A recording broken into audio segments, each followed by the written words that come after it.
What up, folks? I'm Nev from Nev's Tack Bets, otherwise known as your friendly neighborhood basement dweller. Don't worry, ma'am, I am from the internet. My Lich King over here, Skelly Beans, was telling me that I should just leave my graded comics outside because they were basically, the elements wouldn't get to them except for maybe fading. I gotta say, I left this thing out for all winter, and I'm not seeming to have any problems with it, right?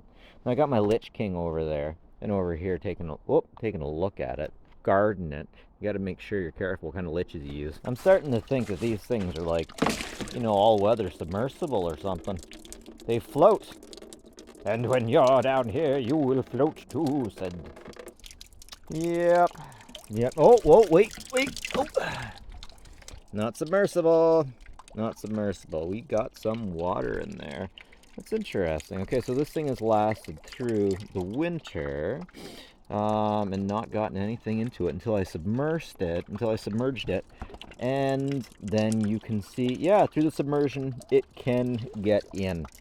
But it's still graded as a 7.5, so it's still good. It's still worth millions.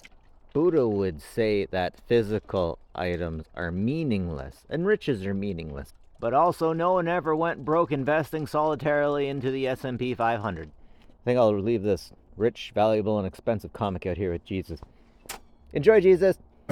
Till all are one.